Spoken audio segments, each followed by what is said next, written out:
Hello friends, मैं हूं प्रजापति कुमार और आज मैं लेकर के आया हूं गुलाम वंश स्लेव डायनेस्टी जो 1206 ईस्वी से लेकर के 1290 ईस्वी तक रहा।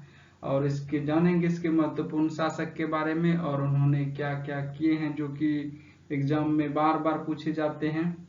और इनसे रिलेटेड बहुत सारी बातें। और पहले हम बहुत पूर्ण शासक के बारे में जानेंगे, उसके बाद हम क्वेश्चन आंसर भी करेंगे। तो बने रहिए हमारे साथ। और क्वेश्चन आंसर बहुत इंपॉर्टेंट है, जो लास्ट में मैंने सेट किया है वो चुनिंदा क्वेश्चन है, आप उसको जरूर लगाइएगा। तो चलिए स्टार्ट करते हैं। तो गुलाम वंश का पहला शासक जो था वो था कुतुबुद्दीन ऐबक। और कुतुबुद्दीन ऐबक का जो शासन रहा है वह 1206 ईस्वी से लेकर के 1210 ईस्वी तक रहा है। और इसे गुलाम वंश का फाउंडर माना जाता है। 1206 ईस्वी में महमूद गोरी की मृत्यु के बाद कुतुबुद्दीन ऐबक दिल्ली के सिंहासन पर बैठा। इसी के साथ भारत में पहली बार गुलाम वंश की स्थापना हुई। 1206 ईस्वी में कुतुबुद्दीन ऐबक के द्वारा गुलाम वंश की स्थापना हुई मोहम्मद गोरी की मृत्यु के बाद। तो ये पॉइंट इंपोर्टेंट था इसमें। तो कुतुबुद्दीन ऐबक का राज्याभिषेक 1206 को हुआ। इसने अपनी राजधानी लाहौर को बनाया और अपनी राजधानी इन्होंने लाहौर को बनाया, लाहौर को। तो ये भी इम्पोर्टेंट था कि कुतुबुद्दीन ऐबक ने अपनी राजधानी कहाँ बनाया, तो लाहौर। कब, तो 1206 ईस्वी में। गुलाम वंश की स्थापना कब हुई, तो 1206 ईस्वी में। किसने किया, तो कुतुबुद्दीन ऐबक ने। और कुतुबुद्दीन ऐबक का शासन कब से कब रहा है, 1206 से लेकर के 10 तक। तो ये इम्पोर्टेंट है। इसने अपने गुरु कुतुबुद्दीन बख्तियार काकी की याद में कुतुब मीनार की नींव रखी, परंतु वह इसका निर्माण कार्य पूरा नहीं करवा सका। इल्तुतमिश ने कुतुब मीनार का निर्माण कार्य पूरा किया। तो कुतुबुद्दीन बख्तियार काकी, ये जो है कुतुबुद्दीन बख्तियार काकी, इसकी याद में कुतुबुद्दीन ऐबक ने कुतुब मीनार का निर्माण करवाया था। तो कुतुब मीनार, तो पूछा जाता है कि कुतुब मीनार का निर्माण किसने करवाया था, तो आपको पता है कुतुबुद्दीन ऐबक ने। किसकी याद में करवाया था, तो कुतुबुद्दीन बख्तियार काकी की याद में। और मैं बता दूं कि इन्होंने पूरा कार्य कंप्लीट नहीं कर पाया था और इसकी मृत्यु हो गई थी। तो उसका बचा हुआ कार्य जो था इल्तुतमिश ने पूरा करवाया था। ये क्वेश्चन आते हैं कि कंप्लीट काम जो है कुतुब मीनार का किसने करवाया था, तो ये इल्तुतमिश ने करवाया था। दिल्ली में स्थित कवेट उल इस्लाम मस्जिद और अजमेर का 2.5 दिन का झोपड़ा का निर्माण कुतुबुद्दीन ऐबक ने ही करवाया था। तो दिल्ली में स्थित कवेट उल इस्लाम मस्जिद है, तो इसका निर्माण कुतुबुद्दीन ऐबक ने करवाया था। और ये फेमस है 2.5 दिन का झोपड़ा, ये हमेशा पूछे ही जाते हैं। अजमेर का 2.5 दिन का झोपड़ा ये भी पूछे ही जाते हैं। ये कुतुबुद्दीन ऐबक ने निर्माण करवाया था। केवट उल इस्लाम मस्जिद जो है यह भारत का पहला मस्जिद माना जाता है, भारत में निर्मित पहली मस्जिद थी। नेक्स्ट, 1210 में चौगान खेलते समय घोड़े से गिरकर इसकी मृत्यु हुई था, इसे लाहौर में दफनाया गया। तो कुतुबुद्दीन ऐबक की मृत्यु चौगान खेलते समय हुआ। चौगान पोलो को कहते हैं, जो कि घोड़े पर बैठ करके स्टिक से गेंद को टारगेट करते हैं, उसे ही पोलो कहते हैं या चौगान। उससे खेलते समय या घोड़े से गिरने से इसकी मृत्यु हो गई थी और इसे लाहौर में दफनाया गया था। तो पूछा है कि कुतुबुद्दीन ऐबक का मकबरा कहाँ है, तो लाहौर। इल्तुतमिश के बारे में जानता है। कुतुबुद्दीन ऐबक के मरने के बाद आराम सा गद्दी पर बैठता है, लेकिन वह कुछ महीने के लिए बैठता है, तो उसको कंसीडर नहीं करते हैं हम। इल्तुतमिश इसके बाद आता है मेजर शासक। तो ये इसका शासन काल है 1210 से लेकर के 36 तक। तो इल्तुतमिश जो था कुतुबुद्दीन ऐबक का गुलाम था और इसको ही वास्तविक संस्थापक माना जाता है, क्योंकि कुतुबुद्दीन ऐबक ने 4 साल ही शासन किया 1206 से लेकर 10 तक, तो कुछ खास उन्होंने नहीं किया। लेकिन इल्तुतमिश ने 1210 से लेकर 1236 तक शासन किया। तो वास्तविक संस्थापक जो है ना गुलाम वंश का, तो ये इसको खिताब दिया जाता है कि इल्तुतमिश है। कुतुबुद्दीन ऐबक की मृत्यु के बाद इल्तुतमिश 1210 ईस्वी में दिल्ली के सिंहासन पर बैठा। दिल्ली का शासक बनने से पहले वह बदायूं बोल सकते हो, बदायूं का राजा था। इसने दिल्ली के सिंहासन पर बैठने के बाद राजधानी को लाहौर से दिल्ली स्थानांतरित किया। लाहौर से दिल्ली, कुतुबुद्दीन ऐबक ने राजधानी लाहौर में स्थापित किया था। तो और जब इल्तुतमिश सिंहासन पर बैठता है तो उसने लाहौर से राजधानी दिल्ली स्थानांतरित किया। तो ये इम्पोर्टेंट था कि इल्तुतमिश को वास्तविक संस्थापक माना जाता है गुलाम वंश का। तो और इल्तुतमिश कब अपनी गद्दी पर बैठा? तो 1210 ईस्वी में। गद्दी पर बैठने से पहले वो कहाँ का शासक था? तो बदायूं का। सिंहासन पर बैठने के बाद राजधानी को कहाँ से लाया? तो लाहौर से दिल्ली को हस्तांतरित किया। नेक्स्ट, इल्तुतमिश इलबरी तुर्क था जो कुतुबुद्दीन ऐबक का दामाद व गुलाम था। इलबरी तुर्क, तुर्क जाति में भी डिफरेंट तरह की जाति होती है, उसमें से इलबरी तुर्क था ये। और कुतुबुद्दीन ऐबक का जो था ये गुलाम तो था ही, उसके साथ ये दामाद भी था। मतलब कि कुतुबुद्दीन ऐबक ने अपनी बेटी की शादी इल्तुतमिश से कराया था। इल्तुतमिश को गुलामों का गुलाम कहा जाता है क्योंकि कुतुबुद्दीन ऐबक जो था ये गुलामों का गुलाम इसलिए कहा जाता है कि कुतुबुद्दीन ऐबक जो था वह मोहम्मद गुरी का गुलाम था और इल्तुतमिश कुतुबुद्दीन ऐबक का, तो गुलामों का गुलाम कहा जाता है इल्तुतमिश को। इल्तुतमिश इक्ता प्रथा और शुद्ध अरबियन सिक्के चलाने वाला प्रथम शासक था। तो इक्ता प्रथा और शुद्ध अरबियन सिक्के चलाने वाला प्रथम शासक था। इसने सोने व चांदी के सिक्के चलाए, जिसमें चांदी के सिक्के को क्या कहा गया? टंका। और इसने तांबा का सिक्का चलाया, यहाँ पे तांबा नहीं लिख पाया, तांबा के सिक्कों को जीतल कहा जाता है। ये इम्पोर्टेंट है। चांदी के सिक्के को टंका तथा तांबे के सिक्के को जीतल कहा जाता था। और इक्ता प्रथा की इसने शुरुआत की थी। और सोने और चांदी के भी सिक्के चलाए, लेकिन इसने चांदी को जो सिक्के चलाए उसको टंका और तांबे के सिक्के को जीतल कहा जाता था। इसको तुर्क ए चहलगानी का फाउंडर कहते हैं। इल्तुतमिश को तुर्क ए चहलगानी का फाउंडर भी माना जाता है। अब ये तुर्क ए चहलगानी क्या होता है? तुर्क ए चहलगानी 40 गुलामों का समूह था जो हमेशा साई की तरह इल्तुतमिश के साथ रहता था। तो आप बोल सकते हैं कि एक तरह से 40 गुलामों का बॉडीगार्ड था, जो कि हमेशा इल्तुतमिश के साथ रहता था। दिल्ली में स्थित नसीरुद्दीन का मकबरा इल्तुतमिश ने सुल्तान गोरही की याद में बनवाया था। यह मकबरा भारत में निर्मित प्रथम मकबरा था। तो भारत में निर्मित प्रथम मकबरा किसका था? तो नसीरुद्दीन का था, और जो इल्तुतमिश ने बनवाया था। इल्तुतमिश प्रथम शासक था जिसने 1229 में बगदाद की खलीफा 1229 में बगदाद की खलीफा से सुल्तान की वैधानिक उपाधि हासिल की। किससे? तो बगदाद के खलीफा से। और इल्तुतमिश की मृत्यु 1236 में हो जाती है। नेक्स्ट, 1236 में मरने से पहले इल्तुतमिश ने अपनी पुत्री रजिया को, इल्तुतमिश की पुत्री का नाम था रजिया को अपनी उत्तराधिकारी घोषित किया क्योंकि उसका बड़ा पुत्र महमूद मारा जा चुका था। तो इल्तुतमिश के मरने के बाद रजिया सुल्तान गद्दी पर बैठता है, परंतु तुर्कों की व्यवस्था के अनुसार कोई महिला उत्तराधिकारी नहीं बन सकती थी। तो इसका मतलब है कि तुर्क लोग चाहते थे कि महिला शासक नहीं बने, ऐसा उस समय का मानना। तो रजिया सुल्तान गद्दी पर बैठता है। 1236 से 1240 का कार्यकाल रहता है। तो 4 साल इन्होंने शासन किया। रजिया सुल्तान को जनता का समर्थन प्राप्त था। रजिया ने पर्दा प्रथा को त्याग किया, जो कि बुर्का वगैरह पहनते मुस्लिम महिलाएं, इसने उसको त्याग किया। पुरुष की भांति पोशाक धारण करने लगा। पोशाक धारण करके दरबार आयोजित किया। उसने मालिक याकूत को उच्च पद प्रदान किया। रजिया सुल्तान की इन सब गतिविधियों से अमीर समूह जो था वो नाराज हुआ। रजिया के शासनकाल में मुल्तान, बदायूं और लाहौर के सरदारों ने उसका विद्रोह किया।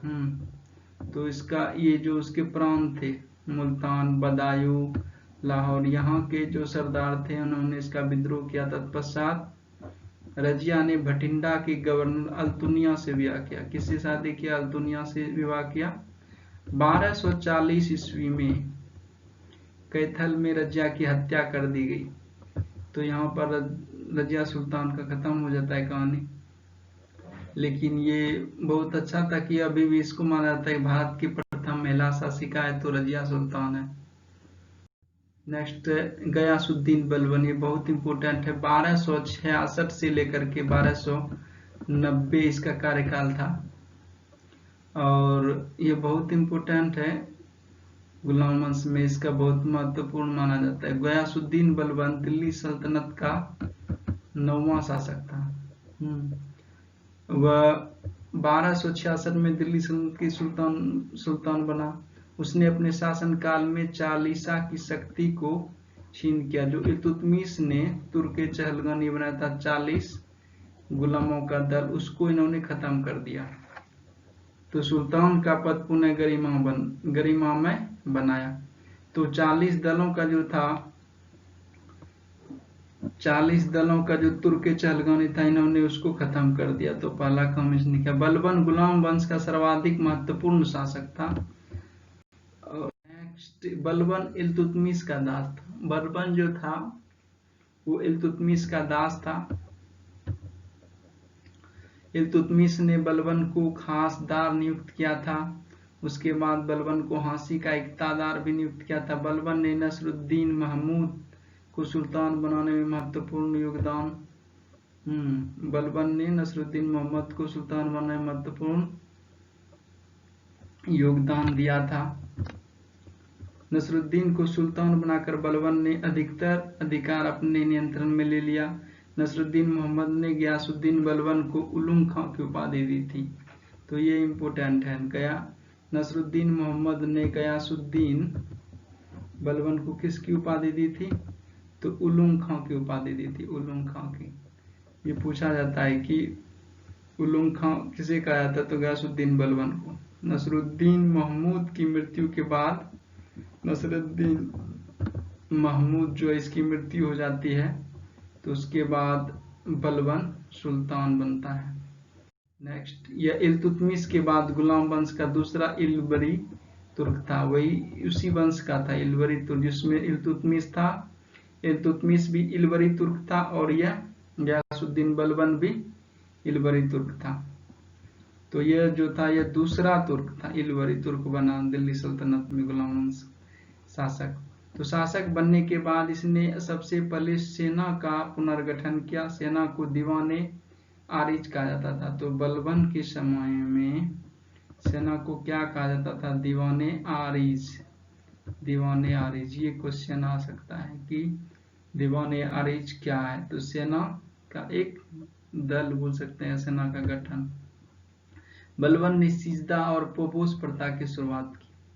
ये बहुत इंपॉर्टेंट है। सिजदा और पोपोस, यह ऐसा प्रथा है कि जब राजा से मिलने कोई जाता है तो झुक करके नमस्कार करता है, अपनी पगड़ी उतार के उसके चरणों में रखता है।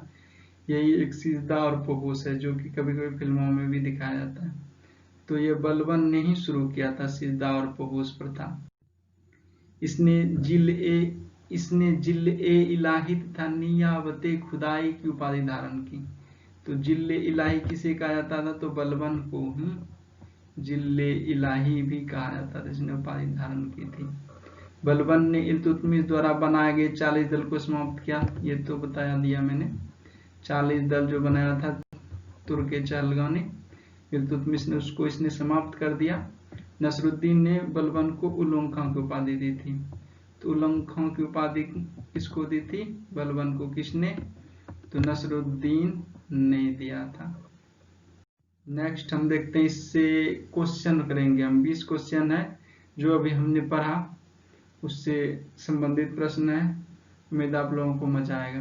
गुलाम वंश की स्थापना किसने की? इल्तुतमिश, मोहम्मद, गुरी कुतुबुद्दीन एवं गयासुद्दीन बलबन। तो गुलाम वंश की स्थापना कुतुबुद्दीन ऐबक ने किया। कुतुब मीनार का निर्माण किसने करवाया था? इल्तुतमिश, कुतुबुद्दीन ऐबक, रजिया सुल्तान बलबन। तो कुतुब मीनार का निर्माण कुतुबुद्दीन ऐबक ने करवाया था। नेक्स्ट, सिजदा तथा पेबोस प्रथा की शुरू किया गया था? किसने शुरू किया था सिजदा तथा पेबोस प्रथा? तो ये किया था गयासुद्दीन बलबन, इल्तुतमिश, रजिया सुल्तान और हमसा। तो ये शुरू किया था गयासुद्दीन बलबन ने सिजदा तथा पेबोस। चालीसा या चहलगानी की शुरुआत किसके शासनकाल में हुआ? रजिया सुल्तान बलबन, आराम शाह, इल्तुतमिश। तो चालीसा या चहलगानी की शुरुआत इल्तुतमिश के शासनकाल में हुआ। चांदी का टंका तथा तांबे का जीतल की शुरुआत किसने किया? बलबन, इल्तुतमिश, आराम शाह, कुतुबुद्दीन ऐबक। तो इसका आंसर होगा इल्तुतमिश। इल्तुतमिश ने चांदी का टंका तथा तांबे का जीतल की शुरुआत किया। चालीसा या चहलगानी की प्रथा को किसने समाप्त किया? बलबन, कुतुबुद्दीन ऐबक, इल्तुतमिश, रजिया सुल्तान। तो चालीसा या चहलगानी तुर्क चहलगानी की समाप्ति बलबन ने किया। पहली बार मंगोलों की आक्रमण किसके शासनकाल में हुआ? पहली बार मंगोलों का आक्रमण किसके शासनकाल में हुआ? तो पहली बार जब मंगोलों को आक्रमण हुआ तो वो इल्तुतमिश के शासनकाल में हुआ। जिले इलाहिया ईश्वर की दूत, ईश्वर का दूत उपाधि किसने धारण किया था? तो जिले इलाहिया ईश्वर का दूत गयासुद्दीन बलबन, आराम शाह, कुतुबुद्दीन ऐबक, इल्तुतमिश। तो इसमें गयासुद्दीन बलबन ने उपाधि धारण की थी। दिल्ली सल्तनत में इक्ता प्रणाली का प्रारंभ किसने किया? गयासुद्दीन बलबन, आराम शाह, कुतुबुद्दीन ऐबक, इल्तुतमिश। तो होगा यहाँ पे इल्तुतमिश। रक्त और लौह की नीति अपनाने वाला सुल्तान कौन था? गयासुद्दीन बलबन, आराम शाह, कुतुबुद्दीन ऐबक, इल्तुतमिश। तो रक्त और लौह की नीति अपनाने वाला सुल्तान गयासुद्दीन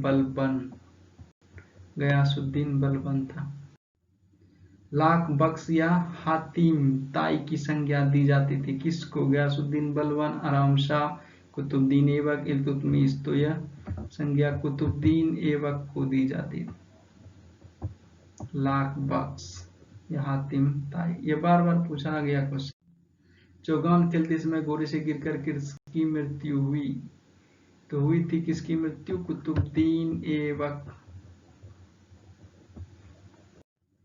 2.5 दिन का झोपड़ा और कबीट उल इस्लाम मस्जिद का निर्माण किसने करवाया था? गयासुद्दीन बलबन, आराम शाह, कुतुबुद्दीन ऐबक, इल्तुतमिश। तो कुतुबुद्दीन ऐबक ने 2.5 दिन का झोपड़ा और कबीट उल इस्लाम मस्जिद का निर्माण करवाया था। मंगोल का सामना किस सुल्तान ने किया था? गयासुद्दीन बलबन। मंगोल ने आक्रमण जो किया था किसके शासनकाल में? तो गयासुद्दीन बलबन, अलाउद्दीन खिलजी, इल्तुतमिश, उपर्युक्त सभी। तो इन तीनों के शासनकाल में मंगोलों ने आक्रमण किया था। तो आंसर डी होगा। रजिया सुल्तान ने कितने वर्ष तक शासन किया? 4 वर्ष, 6 वर्ष, 8 वर्ष, 2 वर्ष। तो रजिया सुल्तान ने 4 वर्ष शासन किया, उसके बाद उसकी हत्या कर दी गई। इल्तुतमिश का कार्यकाल कौन सा है? इल्तुतमिश कितने साल तक कार्य किया? कौन सा उसका कार्यकाल है? 1206 से 1210, 1210 से 1290, 1210 से 1236, 1206 से 1236। तो इल्तुतमिश का कार्यकाल जो है 1210 से 1236 एडी तक है। रजिया सुल्तान का कार्यकाल कब था? रजिया सुल्तान का कार्यकाल तो 1236 से 1240, 1236 से 1244, 1266 से 1290, 1210 से 1240। तो इसका आंसर होगा 1236 से 40। ये आंसर होगा। 4 साल इन्होंने किया था, 30 से 40। गुलामों का गुलाम किसे कहा जाता है? गयासुद्दीन बलबन, अलाउद्दीन खिलजी, इल्तुतमिश, उपर्युक्त सभी। तो गुलामों का गुलाम इल्तुतमिश को कहा जाता है। निम्न में से किसने अपनी राजधानी लाहौर बनाया था? लाहौर किसने अपनी राजधानी बनाया था? गयासुद्दीन बलबन, अलाउद्दीन खिलजी, इल्तुतमिश, कुतुबुद्दीन ऐबक। तो कुतुबुद्दीन ऐबक ने जब गुलाम वंश की स्थापना किया तो अपनी राजधानी लाहौर में बनाई। निम्न में से किसने राजधानी को लाहौर से दिल्ली स्थानांतरित किया? लाहौर से दिल्ली राजधानी किसने स्थानांतरित किया? गयासुद्दीन बलबन, अलाउद्दीन खिलजी, इल्तुतमिश, कुतुबुद्दीन ऐबक। तो इल्तुतमिश ने, जब इल्तुतमिश सुल्तान बना तो उसने राजधानी लाहौर से दिल्ली स्थानांतरित किया। धन्यवाद। Subscribe and like my channel. इस तरह के क्वेश्चन और आंसर मैं चैप्टर वाइज लाते रहूंगा, और सब्सक्राइब कर लीजिए मेरे चैनल को तो आपको नोटिफिकेशन मिलते रहेगा।